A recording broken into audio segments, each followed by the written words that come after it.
Hello. Good morning, everybody. Good morning from Australia, and welcome our guest today, Steve Murray. And before I introduce him properly, I would like to welcome everybody who is new to the Brain Friendly channel. This is a channel designed to educate ourselves about the importance of understanding our brains, to improve our leadership, to improve our workplaces, and our society as a whole.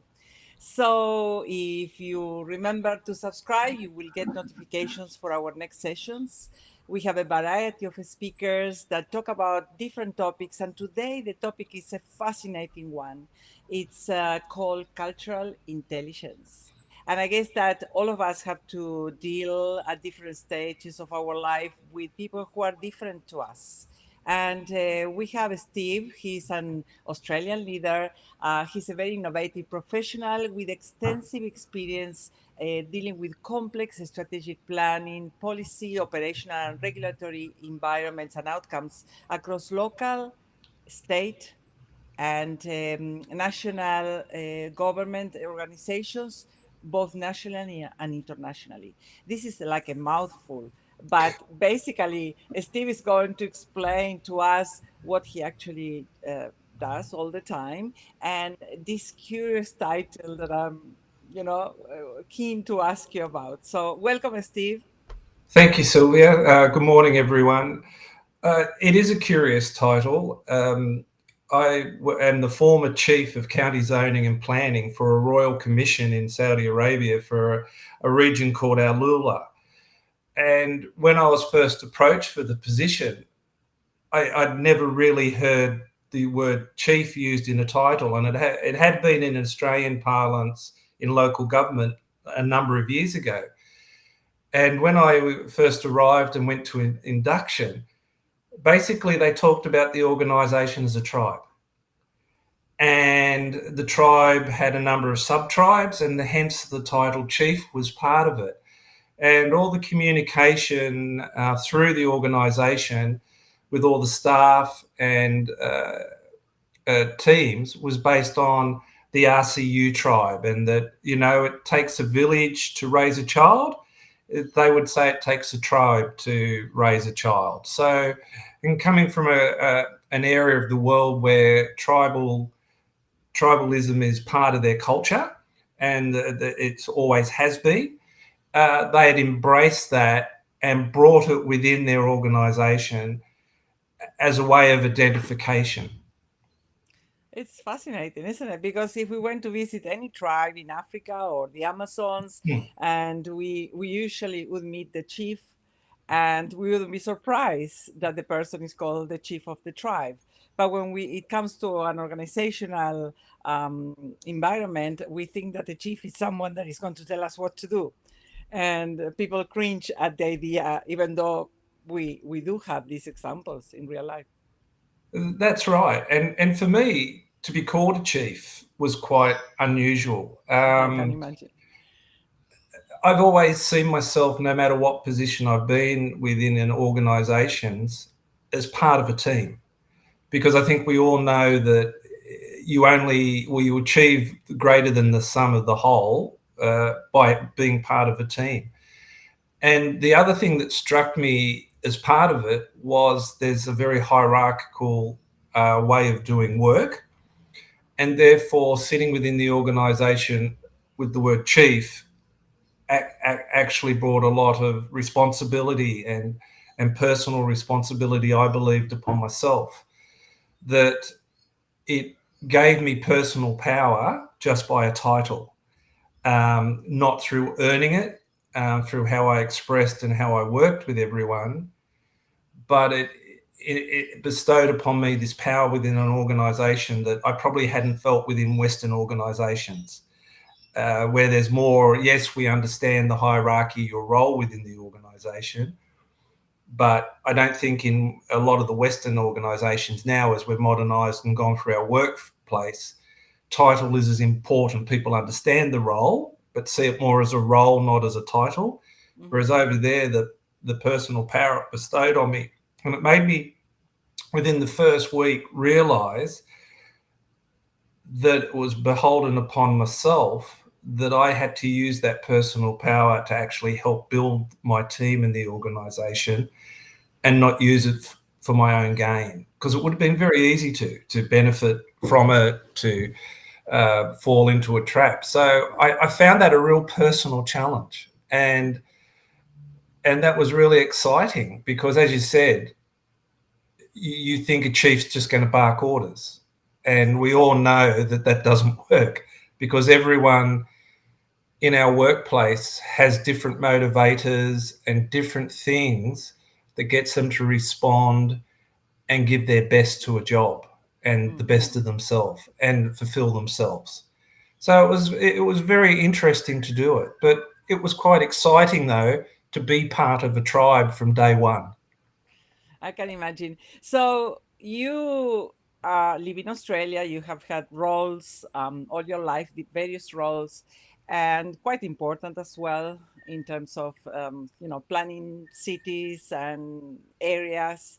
And this expertise is what took you to Saudi Arabia when you got this role. How did you prepare yourself, to deal with such a cultural difference? And also, and I have another question, how did you prepare yourself personally so the title wouldn't go to your head and you could do what you just described, form a real team that could be productive? Um, I think I'll answer the second part. Is personally what I realized was I actually thought it would be harder for me to go even with the title because I was not part of their culture. I didn't understand how they did work. So I actually was able to reflect on it and realize, well, this is my opportunity to learn. The fact that they've asked me to come and lead their team is like beautiful for me, and I felt great about that professionally, that I was recognised internationally. But to me, it was always a challenge to prove to myself that I could work at that level, that my skills were transferable.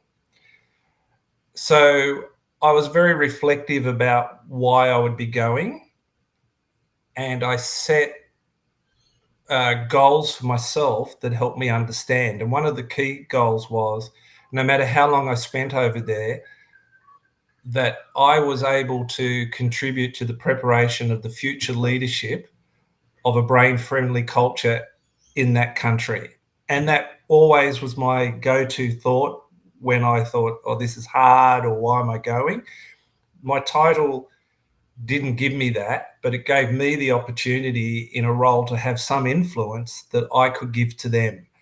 And everyone said, well, why are you here? Is it the money? Is it notoriety? And I actually said, no. My aim is to take the young Saudi workforce, and particularly the female workforce, and help them learn the skills and believe in themselves that they can be the future leaders of that country. And if I could have left anything that did that, I actually feel like I've achieved something. So that's how I kept myself from thinking about being a chief and in charge. Mm, I want the work we do every day, we can do. Do you know what I mean? It's our professional skill set. yes. What I think as a leader makes us different and helps us is what skills and abilities that we can share and show people and help them on their journey, that they become stronger people and people that realize their own self-worth or the skills that they mightn't have had, that they can grow for the future. It's not about us, it's about them. And if we can build that within an organization or part of an organization, we've helped them go forward. Preparation for going over was a bit traditional. It was reading blogs, reading articles online. I bought some books, read all about, how a Westerner should work in the culture. I was lucky enough, because it takes a while to get visas and permits to get over there, that I met a few people who'd worked there, and I had discussed with them and got their recollections and what they thought about the country. But when I got there, the speed of change in that country is so phenomenal, and the reform and the moving forward in Saudi Arabia is so fast. What I'd read was nearly redundant. Wow. So, so for example, it says it's rude to show the sole of your foot. So, in Western meetings, if people are relaxed, we cross our legs, or you put your leg over your leg and your foot will be showing and you'll move it around. And I was very conscious of that. Then I noticed all my Saudi compatriots were doing it. And I said, isn't that meant to be rude? And they say, no, we don't worry about that now. So even within their own country, they're actually faced with a very fast changing culture. And I got to notice that we were based in northwest Saudi Arabia in a very traditional village area. Even though they had all modern conveniences, there was still, even though the Bedouin tribes don't tend to travel as much, there was still the family and tribal groups there, and a lot more traditional, not super traditional, but more tradition than, say, the cities. And you could see the tension that sat even within the community at times about that, but the country was moving forward, so it was very exciting. So that's how I prepared. That's really great because there could be people listening with the same opportunity. And sometimes I think that it's good to be prepared, but sometimes we obsess about it and then we get there and the reality has changed. Well, I think that's correct, and I think that's where the we can look at the I4 Neuro Leader Practitioner, and for instance, while we have the four key pillars of performance, collaboration, innovation, and agility, I found agility really beneficial there, because if we look at the four subsets of that, of intuition, awareness, influence, and adaptability, particularly in preparation for moving into a new cultural workforce, is awareness and adaptability were really key. So no matter what I read or what I heard, I said, well, that's lovely background. It's what I observe and what I see. And I think my awareness of the situation really came to the fore. And once I more settled into the organisation, areas of the intuition and influence came into being as well. But it's really important to be able to take simple skills like just aware, pause, look, listen, and ask questions. If you work in a different culture, and even though I had people from Italy in my team, I had Americans, I had British, I had Saudi, I had someone from India, I had a whole range of people in the team. It's just that awareness that we're all different, and you don't have to make a big deal about it. It's just sitting back and looking and listening. That's so interesting. So, of course, you, as an Australian leader, you have an idea of what leadership should look like, and you have been on a personal path yourself and learned lots of things about yourself. How was this beneficial when the environment changes completely? Could you apply some of the things you learned? How did you reflect all of this back to form a productive team? Well, I think there's two things to look at it. For me, I could look at it technically, how we did the job, and I could look at it personally. And technically, it was very easy to look at systems and make improvements. I think that's, if you like, the bread and butter of what we do every day at work. But it is important, because in the end, you're there to to do a job. Yeah. you're there to deliver an outcome, and you want to make it the best. I think even from a technical point of view, it was very good with the team, because I got to see different ways things were done around the world, but they also got to see, from Australia, it's often held up as being having quite one of the world leaders in the planning profession. So they actually got to see insights into ways of thinking and systems that they hadn't seen. So you could put it together, and instead of, from that, and I know we're talking technical, but instead of saying the Australian system's best or the British or the American, we were able as a team to meld something together that worked for that culture, for those people in that location. So technically, that was really good. in terms of uh, the personal side or building the team, which I think still is more of a relationship side. You just can't go to work and be technical. You actually have to have a professional relationship and build a strong relationship with the members of your team. I was able to reflect on my personal journey, the help that I'd received in organizations, and kudos to Helen Lyons, and I know she may be listening, or if not, I'm sure she'll read this, who actually could see within me the potential, but I needed some direction. And actually, that's how we first met, Silvia. And That's right. I had that opportunity along with a whole range of other things. But through my professional life was to be able to help me learn skills to be a better leader. That really, if you look at it, comes back to how I was as a person. And I think things that helped me get through the change and the tough times was understanding who I was, being reflective on who I was, understanding my weaknesses, uh, knowing where I run to when the pressure comes on. In that sense, what is my behavior?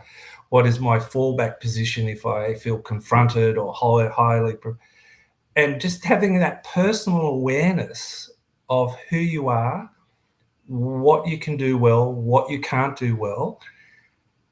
And a thing that it really pushed me to do that I haven't done enough beforehand was understand my personal bias Yes. and the bits that are outside, if you like, my blinkers, Yes. the bits I don't see about me. And it really challenged me to go, well, if I'm going to be successful in helping these people, this team of really amazing professional people, really talented, really beautiful people, go forward, I had to totally look at myself and be aware of myself. And and and it was good because people would come in and, like, for instance, I had quite a passionate Italian staff member, and every time they came in my office, it felt like it was an argument. And straight away, I wanted to put up that I don't want an argument barrier, but it wasn't. It was their way of expression, how they thought about things, and just by understanding that and being aware of that and accepting that that's not my preferred style, but that's their style, we were had the opportunity to do amazing things together and build a really strong, not only working relationship, but a strong friendship that came out of it. So it's looking into yourself, being aware of who you are, accepting that there's bits you don't know, but we have to believe in ourselves as leaders. It doesn't mean we're arrogant, we're egotistical. We have to accept what we do well and know that there's things that we don't do well, and probably accept that there's things we don't even know about ourselves fully yet, and just keep aware of that. And if you can take that attitude as you move forward, we create this atmosphere where people trust and actually want to communicate and be with you because you're authentic. And what it gave me was the opportunity was this is the first time for a long time in my career I was not known. And I could go in and be the authentic me from myself, because I think for anyone who's done the process of of going through the I4 practitioners is the 360 feedback. And what's really interesting is it's hard, I think, for people that you've worked with or been with a long time to see who you've become without thinking back to who you've been. But I think personally, it's really good because it gives you that opportunity. And I think by challenging myself to go over, and I think the goal for me was, and there was two, there was a personal, as I said, is am I able to do this on an international stage? And two, which was more important to me, how do I help this team be the leaders of the future? Enabled me to walk into a job without any background on who I was, and so I could be the authentic me from day one. That's amazing. As someone who has been part of your personal development journey, I remember the day you received the feedback from the iPhone Your Leader assessment, and probably you were faced to digest some of the things that people were telling you in an anonymous way. But one of the things that really surprised me, and it was such a pleasure to be able to do that exercise. If you allow me to share this, is to go back to your team after the assessment was completed, and you introduced me to your team. You left the room, and I was able to gather some qualitative feedback that expanded or enhanced the feedback that you have already received. And then I left the room, and I shared that with you, trying to preserve the anonymity of who had said what. So that was a very brave step in getting yourself to, getting more information for you. And I want to ask you, how did that information that expanded what you had already received help you to realize, or to realize your strengths and a few other things that were limiting you in your journey? It was confronting. Let's be honest. I think feedback from anyone, whether it's good or bad, is a little bit confronting. At times, our minds always think someone I'd like to give you feedback. We think it's negative, not necessarily, because the expansion that you gave me from my team and was actually molded and shaped the information that was given to me in the 360 in a way that it could help me reflect on things. And I think the key thing to using it was to be open to it. You don't have to agree with all feedback you get. It doesn't make it right, because you don't know what drives that person on that day to say what they say. You don't know what their personal situation is, what's happened at work, what's happened with the cat or the dog or their children that day. And some behavior in yourself may have sparked that reaction. But what you should do is take it as face value, given in honesty and not meant to hurt, but help you to develop. And so I was able to reflect on the aspects of that, and then where I believed and I could see it was right, I could amend my behavior. And the stuff I couldn't see was right, I actually challenged myself to say, well, why do I believe it's not right? And that helped me actually start to see some of my blind spots or my bias. And then what I've personally done is I kind of create little triggers that I use mentally to go straight away when that's something that sits is a bias or a blind spot that I know that I haven't worked enough on, is I set a trigger. So when that happens again, I try to reflect on it. Now, it doesn't happen every time and I fall back to some normal behaviors, but afterwards you go, oh, yes, that was something that, people have raised to me that I don't see in myself. What could I do next time? It's not, it's no point beating yourself up about it. It's like, That's the right. question is what could I do next time? Or how could I address that? Why, and not why do I do that? Why, or what causes that kind of thinking in me? Mm-hmm. And I think sometimes we need to ask those questions of, I think we can use why as a blame word, where why is a really powerful word. Yes. It's the motivation is why do we do what we do, Yes. but sometimes when we say why did I do that, it's taken as a blame word. And I think we have Yes. to just ask the question why, and you might find the answer, you may not, but I think it's that openness. That's right. Yeah. And last week we had Dr. Carlos Davidovich from Spain talking about the bias leader, and how it's almost impossible to get rid of our prejudices and biases. It's just a survival mechanism that we all have, because the brain is designed to survive above everything. So by overriding the emotional response, we can allow the resources of our prefrontal cortex, the area of the brain behind your forehead, to do better thinking about why you're doing what you're doing, and give yourself time to apply a strategy to minimize the impact of these biases. So it's great to hear how you apply these strategies in real time and what you say to yourself, because I think many people need this. Yes, and look, one of the things I learned, because a lot of the jobs I do are pressured, and that's fine. Everyone has pressure in their organisation. Is I find if I get overwhelmed, for me, I just close my eyes at my desk, and I create this mental image of pushing myself away from my desk in my chair. So I roll back across the room, and then what I thought was a mountain of a problem all gets into perspective of the whole scale of my room. And I found that a really powerful personal tool. So I like to visualize. But by doing that, when you're sitting up close to the computer and you've got that email that's blinking from the CEO, highly contentious, you can actually feel his frustration in the written words. When you push back, for me, it's just a visual thing.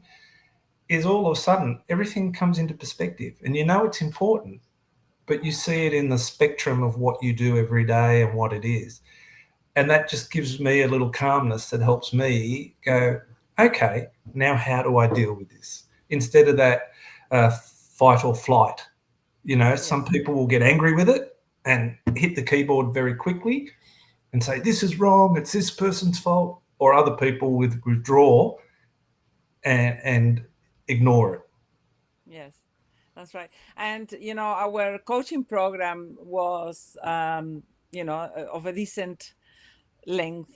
So I was able to observe when I walk into your office for the first time for our first session how busy you were. Like you had no mental space. And to take the mental space and unwind, to sit there and start the coaching session was a big effort. And as we progress in this program, you continue to be extremely busy.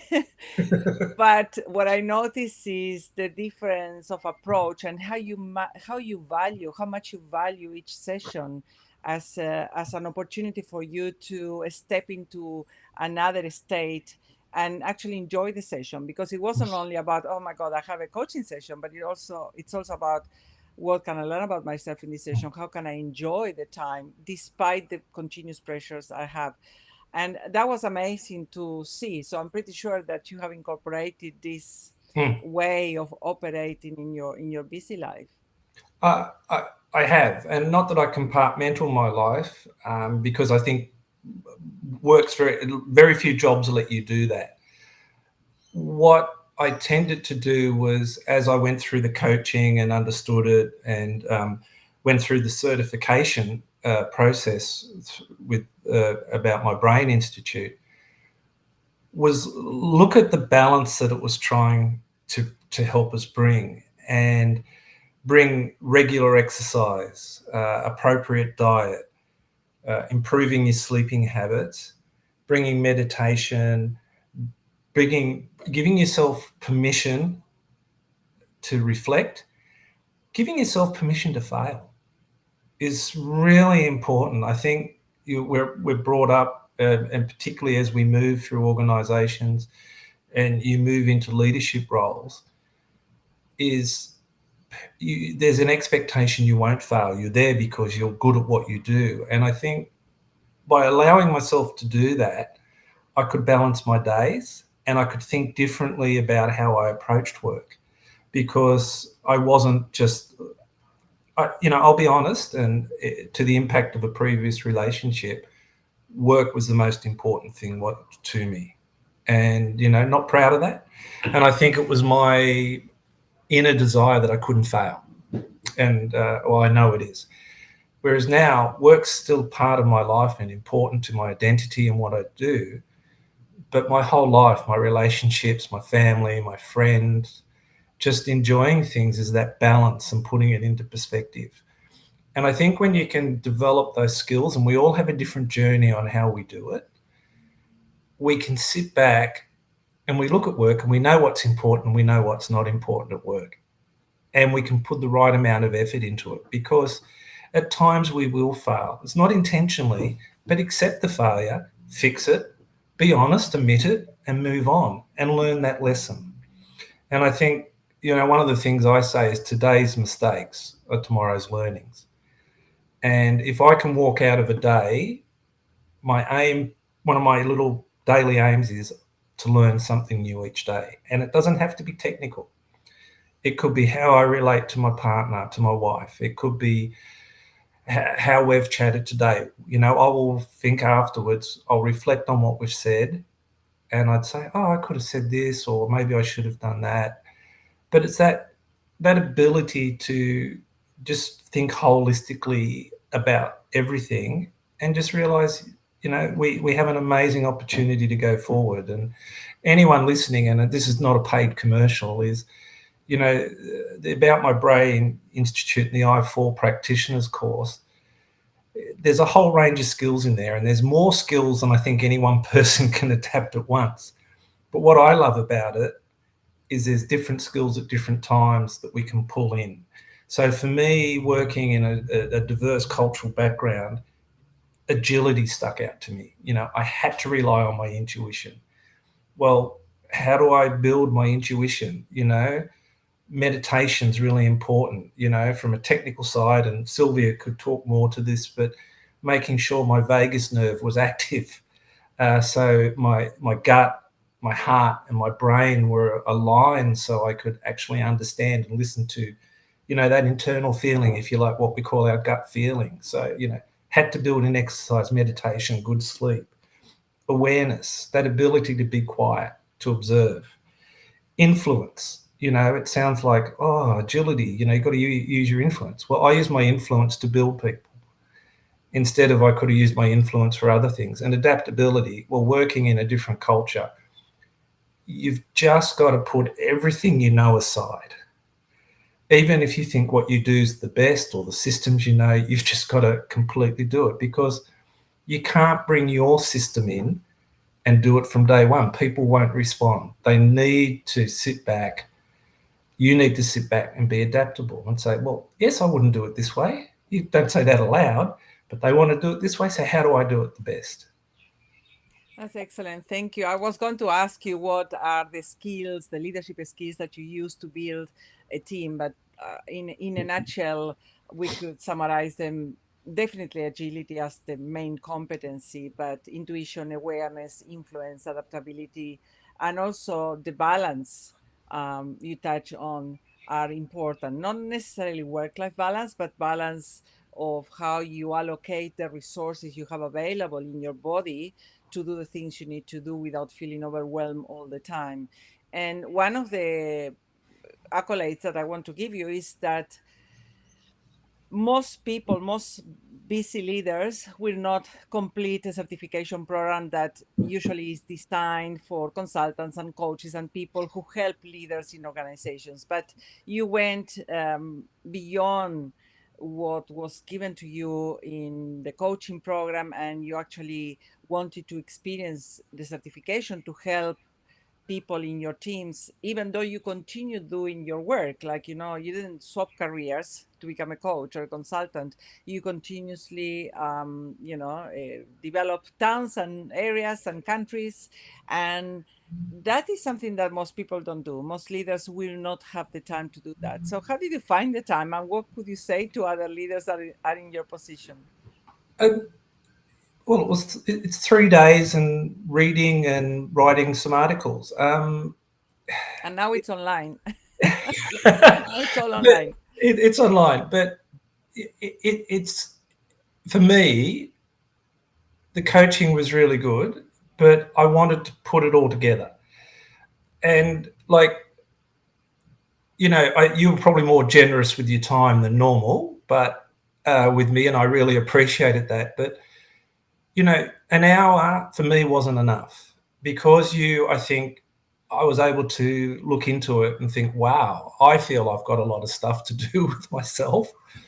This isn't enough. And then I thought, well, not everyone that I work with will get the opportunity to do this, because all organisations have limited resources.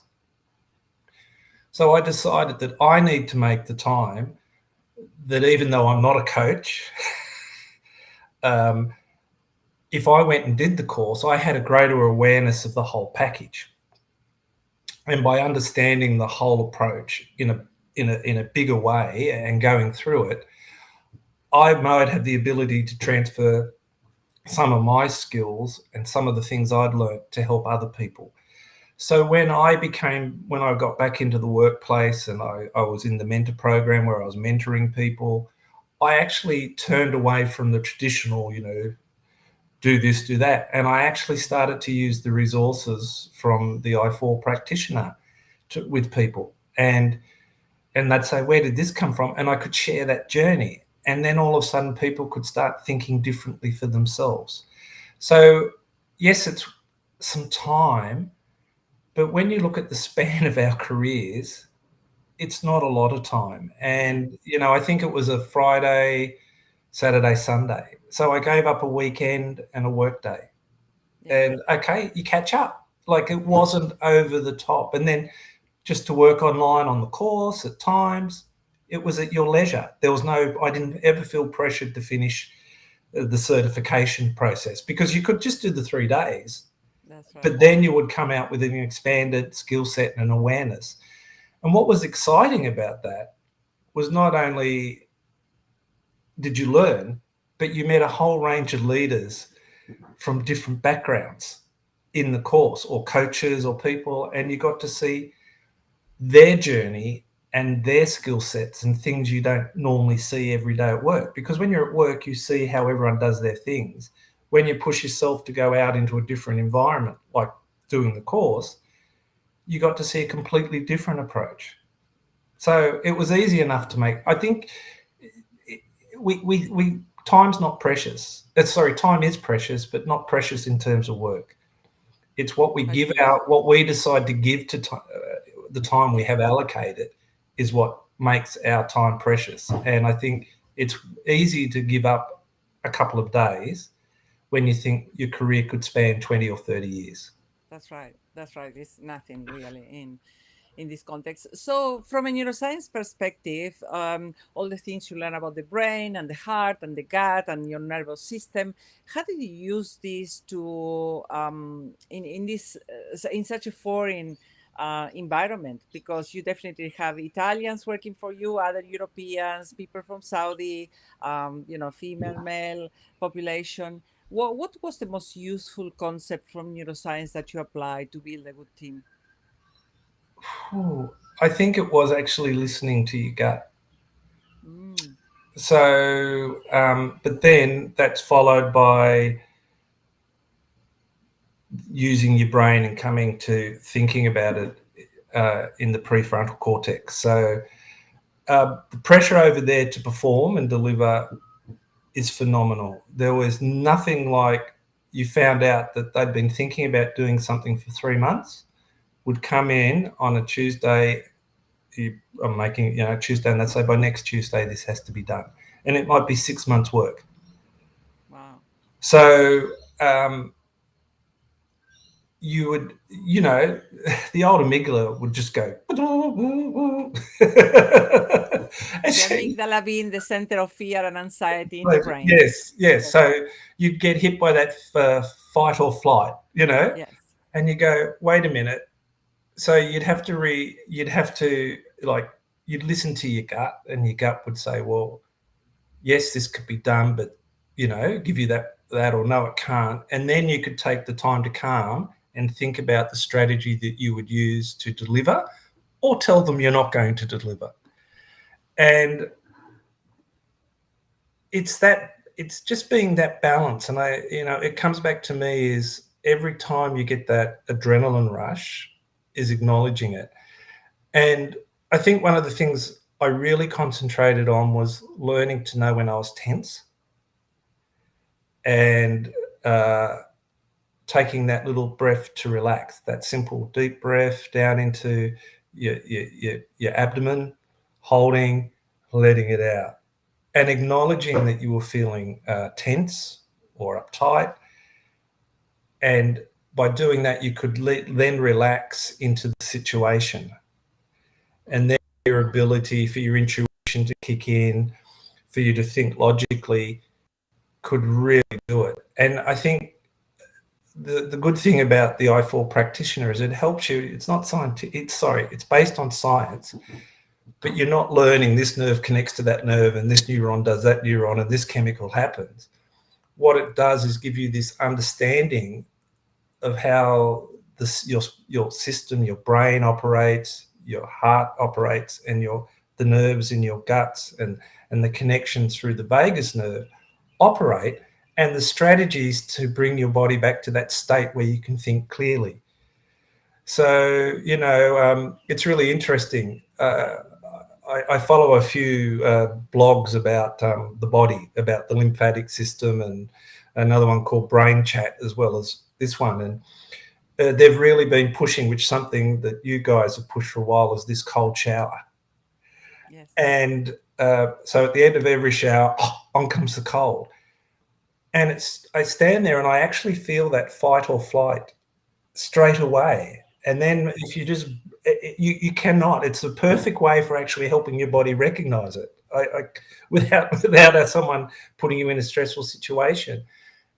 And then through that, my mind's saying, turn on the hot, turn on the hot. But if you just breathe, take some breaths, straight away, your amygdala or that fight or flight center turns off and you become very rational and calm.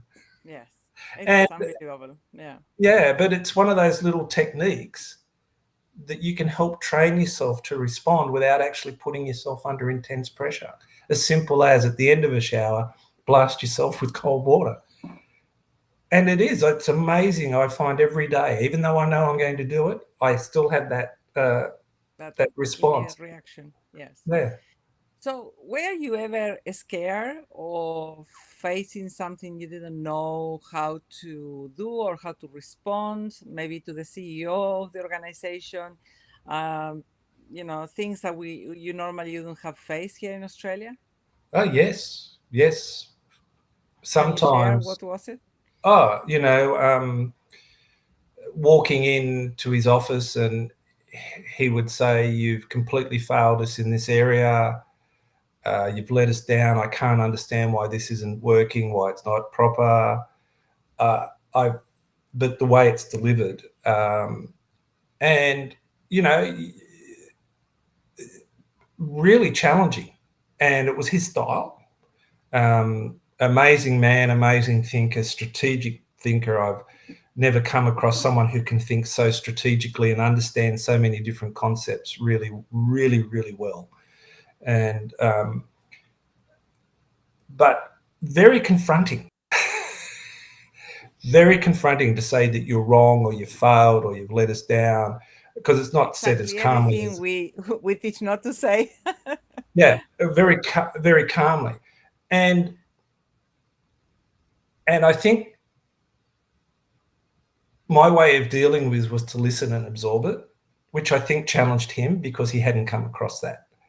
What And I what think would be that was, the usual response well, the from usual others? response would be, sorry, I'll go and do it now, or whatever. Or, yeah, yep, I shouldn't have done it. Whereas I would sit back and listen to it because there was truth. Not all of it necessarily was correct, but there was truth in what he was saying. And it gave me the opportunity as a leader to go, by taking that little self-reflection when it happened and not panicking or getting angry, because there's times I wanted to Yeah. argue with him and say, well, that's not right, Yes. but by listening and reflecting on it, I could actually then apologize if I actually had failed, or two, say no, I hadn't, but could structure in a way that could respond to his needs in my thinking, and a response that would take him through the situation so we could actually get the outcome that he was after. And as a chief, and they see you as their expert, and you're rewarded very well for working in that country. You don't want to let them down. But if I did, I would apologize, and I wouldn't defend myself, because I go, no, you're right, I should have done this better, I'm going to go and do this. Mm. And I think, as hard as that is to receive, you've just always got to use the skills that you've built as a leader. And I think in this one is this, in this case, it's awareness. What are they really saying to you? Yes. Because sometimes they've had, the pressures that they must face are huge compared to what I had. And you had to listen and be aware of what they were saying, not just responding to what was said. And that there's a real difference in that. Yeah. Was he surprised by the way you responded in comparison to others? Yes, yeah, because he'd often say, he said, I really like you, but you're different. You communicate different.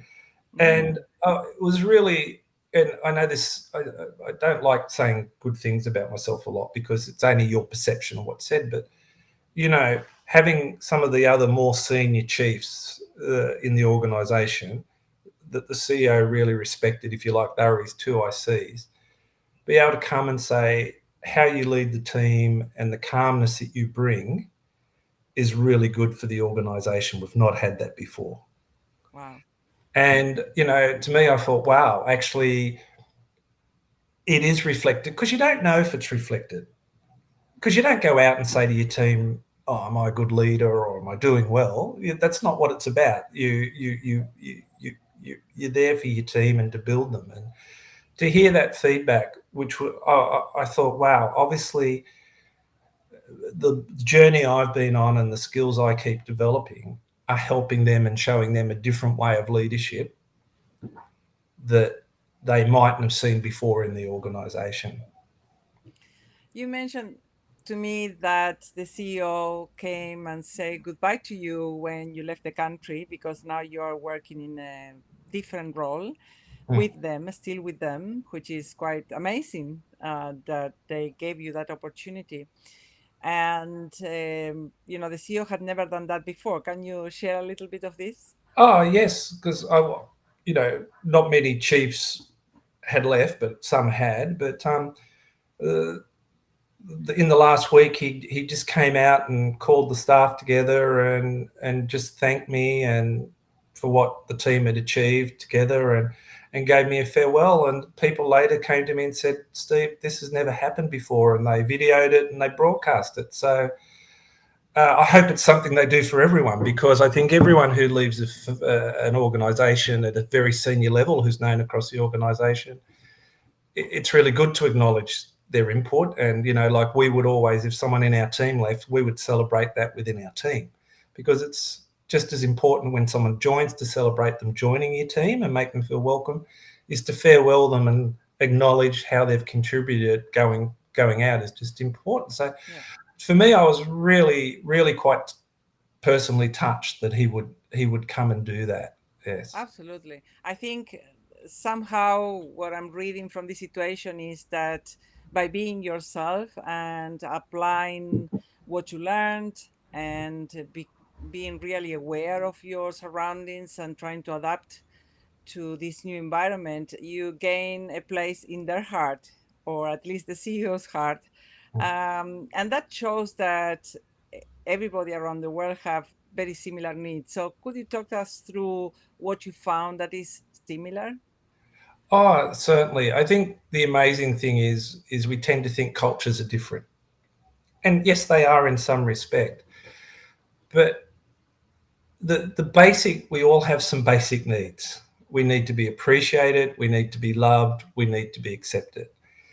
And as a leader, if you can actually show those to your team, all of a sudden people are affirmed, feel good about themselves, and that. And I think that's the amazing thing. Not that I thought they were different people. As a country, they are some of the most beautiful, generous, friendly people I have ever met in my life. And that wasn't because I was a Westerner. They're the same to each other. And I was lucky enough that I chose not to live within a compound. I actually went and lived in the community, and that was an amazing experience. That I could become friends with the greengrocer and the dry cleaner and the guy that would pick up our bin every day, and all those types of different things.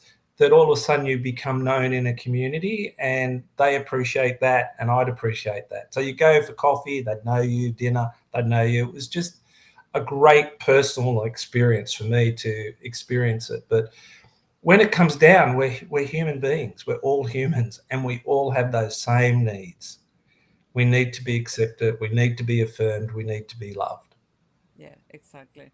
And could you tell us a little bit about young professional women from Saudi that are coming up the ranks, what are the differences in how they are treated within an organization like that?